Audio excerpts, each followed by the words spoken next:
Hello everyone, मैं विकास।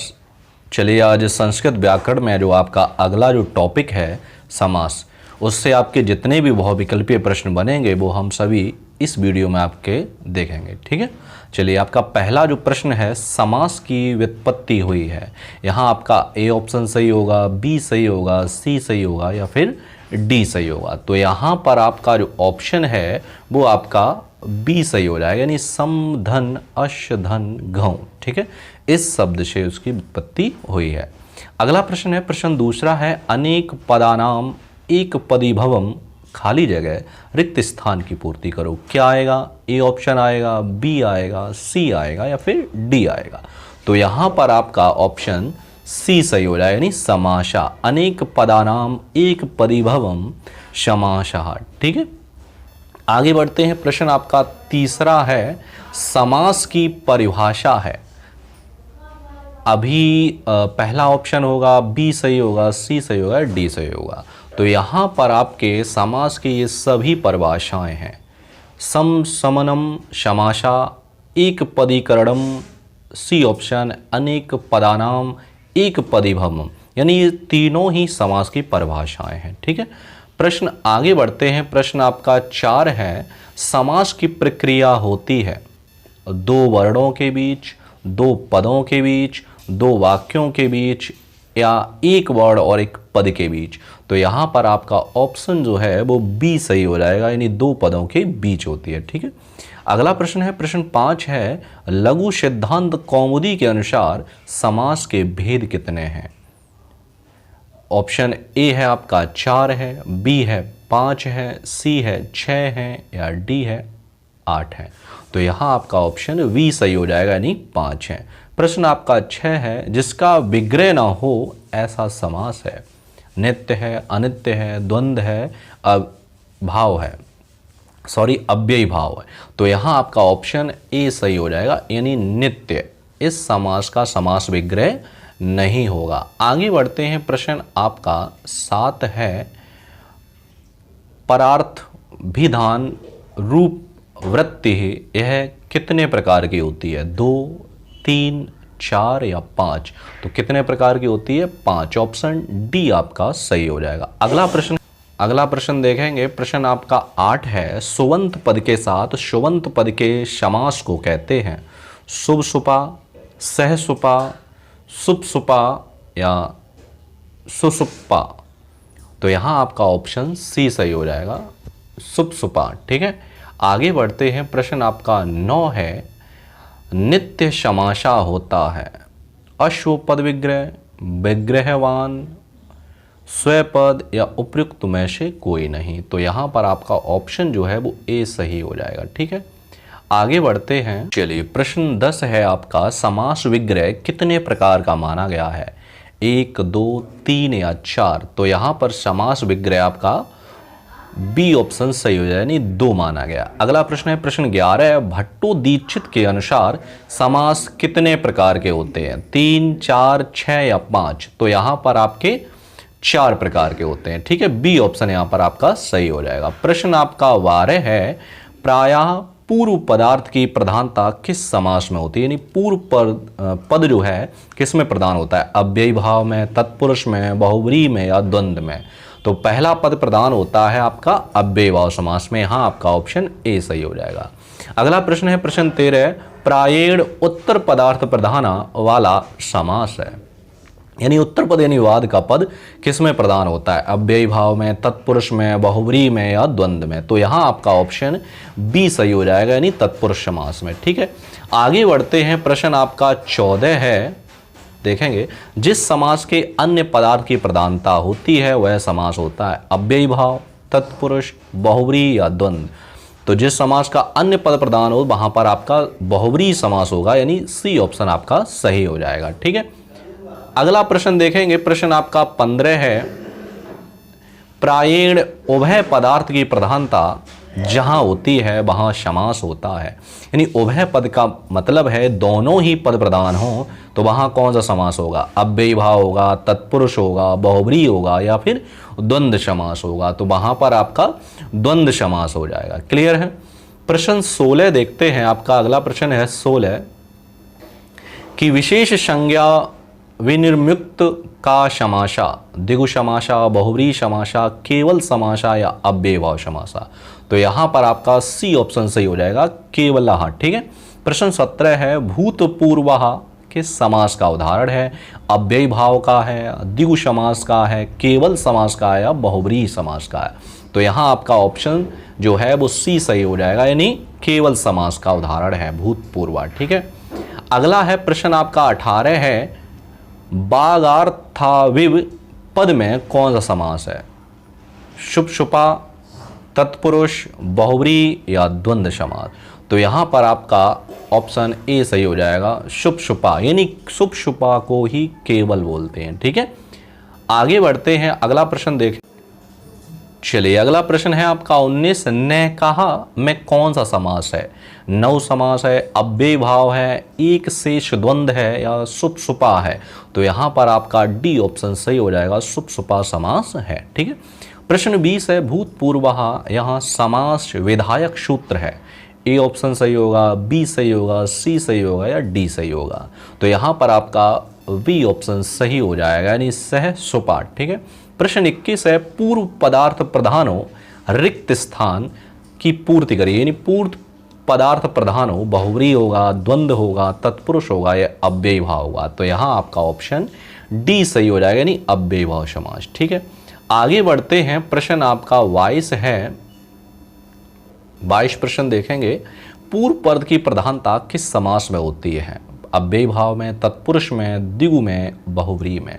तो यहां पर आपका ए ऑप्शन सही हो जाएगा, यानी अव्ययी भाव में। प्रश्न 23 है अन्य व्ययम अव्यया संपद्धते इति रिक्त स्थान की पूर्ति करो। अव्ययम होगा, नपुंसक लिंग होगा, अव्ययी भाव होगा या तत्पुरुष होगा? तो वहां पर आपका सी ऑप्शन सही हो जाएगा, यानी अव्ययी भाव समास। ठीक है।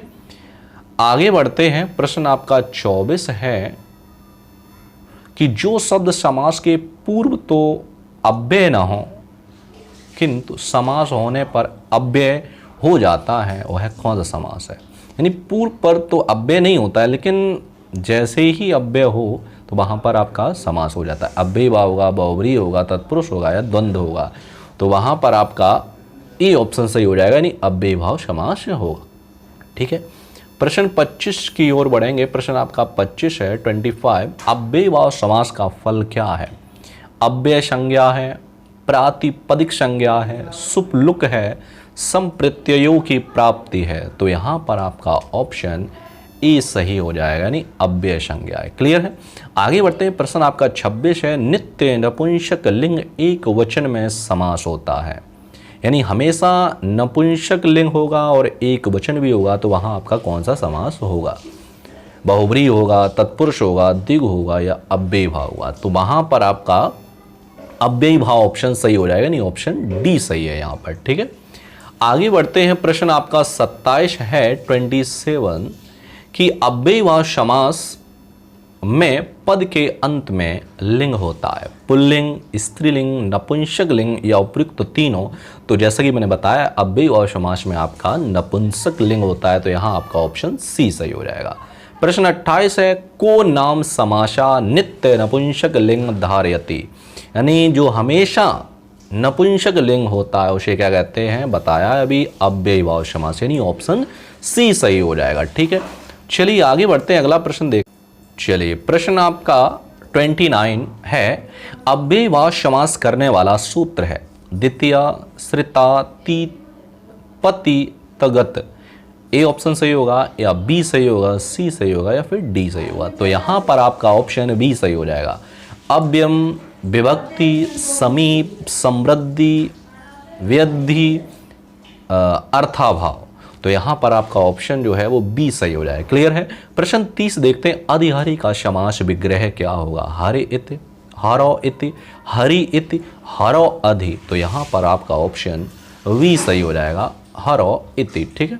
आगे बढ़ते हैं, प्रश्न आपका 31 है अव्ययी भाव समास का उदाहरण नहीं है, इनमें से कौन सा नहीं है? देखिए अव्ययी भाव समास में क्या होता है, सबसे पहले आपका उपसर्ग देखने को मिलेगा। ठीक है।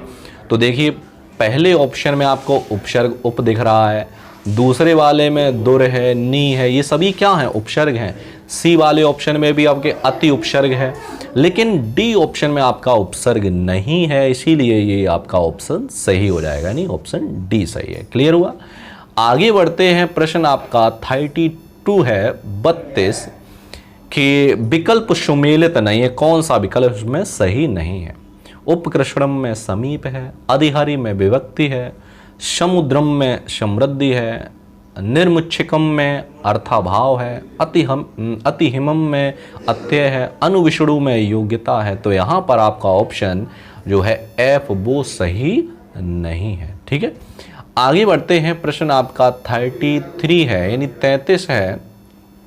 इनमें से फिर से बताना है कौन सा ऑप्शन आपका सही नहीं है, A option, B, C, D, E या एफ। तो यहां पर आपका ऑप्शन जो है वो एफ सही हो जाएगा, ये नहीं है। ठीक है, आगे बढ़ते हैं। प्रश्न आपका 34 है 34। अव्ययभाव समास का उदाहरण है यथाशक्ति, अधोगोपम, सच्छत्रम या उपयुक्त सभी। तो ये अव्ययभाव के ये सभी उदाहरण हैं। ठीक है, प्रश्न 35 है गोपी इति अधिगोपम, यहां किस अर्थ में समास हुआ है? पश्चात अर्थ में, समृद्धि अर्थ में, विभक्ति अर्थ में, अभाव अर्थ में, अव्ययभाव या तत्पुरुष में। तो यहां आपका ऑप्शन सी सही हो जाएगा, यानी अव्ययभाव समास में। ठीक है, अव्ययभाव, सॉरी अव्ययभाव। ठीक है, आगे बढ़ते हैं। प्रश्न अगला देखें। चलिए, आपका प्रश्न अगला है 36। गो समीपे में अव्ययभाव समास होगा, गोरूप, उपगौ, उपगो या उपगोह। तो यहां आपका ऑप्शन सी सही हो जाएगा, उपगो। ठीक है, प्रश्न 37 है विषुणोह पश्चात का संपूर्ण पद है, उपविषुणु है, अनुविषुणु है, अनुविषुणु है, अधिविषुणु है। तो यहां पर आपका ऑप्शन बी सही हो जाएगा, यानी अनुविषुणु है। क्लियर हुआ? प्रश्न 38 है किस समस्त पद का विग्रह सही नहीं है? ए ऑप्शन है आपका समुद्रम, मद्राणम समृद्धि, बी ऑप्शन निर्मिच्छिकम, मच्छिकाणाम अभावा, सी ऑप्शन इतिहरि, हरि शब्दस्य प्रकाशा, डी ऑप्शन अनुज्येष्ठम ज्येष्ठस्य आनुपूर्वेण। ठीक है, या ई ऑप्शन प्रत्यक्षम अच्छे अच्छे प्रति अच्छम। तो यहां पर आपका ई ऑप्शन जो है वो आपका समास विग्रह सही नहीं है। ठीक है, आगे बढ़ते हैं। प्रश्न आपका 39 है 39 जो है आपका उपराजम में समासंत प्रत्यय कौन सा है? टच, अच, आ। तो यहां पर आपका ऑप्शन जो है वो ए सही हो जाएगा, नहीं टच प्रत्यय। प्रश्न 40 है अव्ययभाव का टच प्रत्यांत उदाहरण है उपसर्दम, उपराजम, उपचर्मम या उपयुक्त सभी। तो यहां पर आपके उपयुक्त सभी हो जाएगा। ठीक है, प्रश्न 41 है राज्ञः समीपम उपराजम किस समास का उदाहरण है? अव्ययभाव का है, तत्पुरुष का है, बहुब्रीहि का है या फिर द्वंद्व का है। तो यहां पर आपका ऑप्शन ए सही हो जाएगा, नहीं अव्ययभाव समास का है। क्लियर हुआ? प्रश्न आगे बढ़ते हैं। प्रश्न आपका 42 है यानी 42 प्रश्न है नदी विश्च सूत्र का उदाहरण है। ए ऑप्शन सही होगा, बी सही होगा, सी सही होगा या फिर डी ऑप्शन सही हो जाएगा। तो यहां पर आपका ऑप्शन डी सही हो जाएगा। नदी विश्च का द्वियुम्नम, पंचगंगम, सप्तगंगम, सप्त नर्दनम या सप्त कावेरम, यानी ये सभी आपके नदी विश्च सूत्र के उदाहरण हैं। प्रश्न आपका 43 है 43 समस्त पद का विग्रह सही नहीं है। ए ऑप्शन बी का नहीं है, सी का नहीं है, फिर डी ऑप्शन का सही नहीं है। तो ए ऑप्शन आपका है पंचानाम गंगानाम समाहारा यानी पंचगंगम। तो ये आपका सही है। द्वयो यमुनो समारहा, द्वयुम्नम ये भी सही है। सप्तानाम नर्मदानाम समाहारा, सप्त नर्दम ये भी सही है। विपाशाम विपाशदम अनु। तो यहाँ पर आपका डी ऑप्शन जो है वो आपका सही नहीं है। ठीक है, बाद बाकी आपके सभी सही है। अगला प्रश्न है प्रश्न आपका 44 है 44 नदीवाची पदों का संख्यावाची पदों के साथ समास होने पर होता है। द्विगु समास होता है, द्वंद्व समास होता है, अव्ययीभाव समास होता है या फिर तत्पुरुष समास होता है। तो यहां पर आपका ऑप्शन जो है वो सी सही हो जाएगा, यानी अव्ययीभाव समास होता है। प्रश्न 45 है, जिस समास में उत्तर पद की प्रधानता होती है वह समास है अव्ययीभाव, तत्पुरुष, बहुव्रीहि या द्वंद्व। तो यहां पर आपका जो ऑप्शन है वो बी सही हो जाएगा, यानी द्वंद्व तत्पुरुष समास होता है। क्लियर है, बी ऑप्शन यहाँ पे सही हो जाए। जिसका उत्तर पद प्रदान होता है, वाद का पद प्रदान होता है, वहां पर आपका तत्पुरुष समास होता है, और पहला पद प्रदान हो वहां पर आपका कौन सा समास होगा वो आप कमेंट बॉक्स में नीचे इसका उत्तर दे सकते हैं। प्रश्न है आपका, फिर से रिपीट कर रहा हूं कि जिस समास का पहला पद प्रदान हो वहां पर कौन सा समास होगा। क्लियर हुआ। प्रश्न 46 देखेंगे, तत्पुरुष समास करने वाला सूत्र नहीं है, इनमें से कौन सा नहीं है? ए ऑप्शन, बी, सी या डी।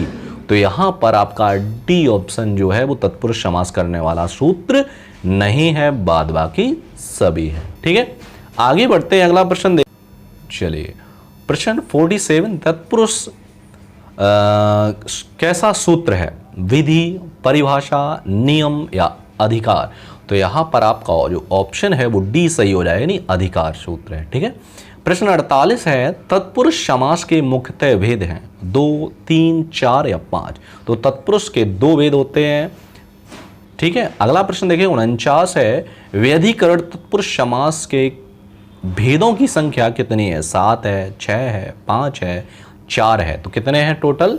6 हैं। बी ऑप्शन सही हो जाएगा। प्रश्न आपका लास्ट है, 50 प्रश्न है इस वीडियो का, आपका समास का पहला पार्ट है ये। तत्पुरुष समास के उपभेदों में किसकी गणना की गई है? नव समास की, प्रादि तत्पुरुष की, उपपद तत्पुरुष की या शुप्शुपा। ठीक है। तो यहां पर आपका जो ऑप्शन है वो डी सही हो जाएगा, यानी शुप्शुपा की। क्लियर हुआ। तो यहां पर मैंने समास का आपका जो पहला पार्ट है उसमें मैंने आपको करीब आपके 50 प्रश्न करा दिए। ठीक है। इस टॉपिक में और भी प्रश्न हैं जो हम आपको अगले वीडियो में कराएंगे। तब तक के लिए मिलते हैं आपको अगले वीडियो में। धन्यवाद।